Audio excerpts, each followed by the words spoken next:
first, what's the scoops?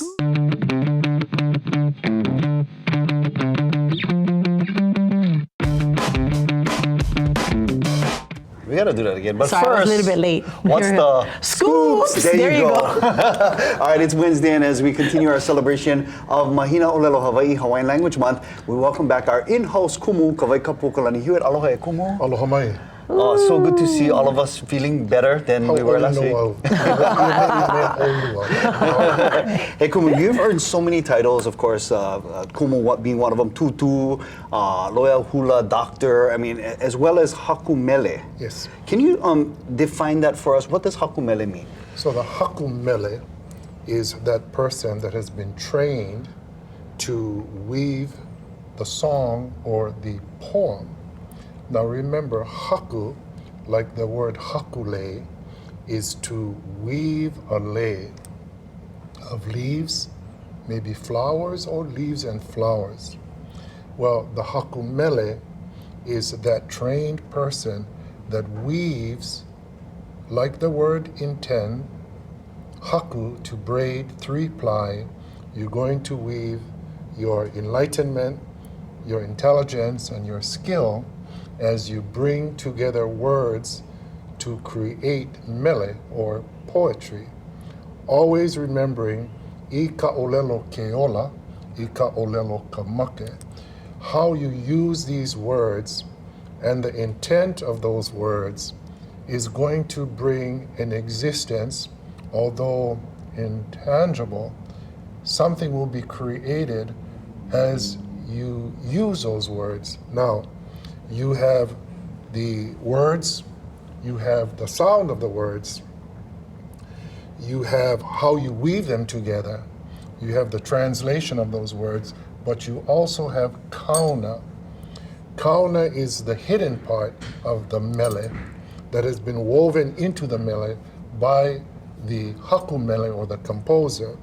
Now, that's really important because many people want to know what's the kauna of a mele. Mm-hmm. That's not your business. The kauna of a mele just belongs to the hakumele.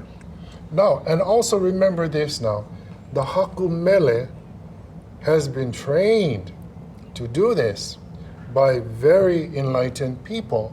I had to study with, again, people who wrote music, who did hakumele, Pilahi Paki. I sat with her, with Auntie Kau'i Zudemeister, Auntie Emma DeFries, Auntie Josephine Kili'ikipi.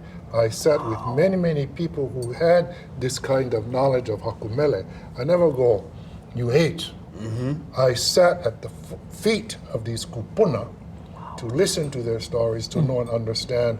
So when it became my time, I already had that knowledge instilled in me by those kupuna through their experiential knowledge. Yeah, so this is an art. This is not just slapping words together around on a piece of paper and hoping it comes out okay. There's an art and a skill to this. It is a skill, and I think today the problem with hakumele and how even we see our own hakumele is there's no book. So once a book is written, that book tends to elevate that tradition.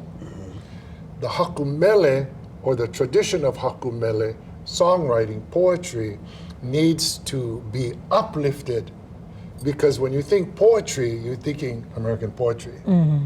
What about the olelo Hawaii or the kupuna? Our olelo Hawaii. It's a different style, it's a different tradition. Different. I like that. And so you learn not only through the kupuna, but the kupuna teach you with the mele that they wrote, so that you have, in a sense, a textbook to follow. Because there's no textbook. As to what I just said, there's no book.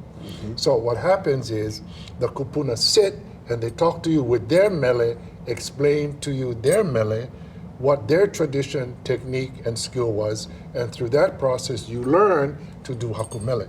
And this, I think, is the reason why we can feel the depth of your compositions versus, possibly some of the more modern compositions by different hakumele. Everybody draws from different skills and, as you mentioned, intelligence and experience.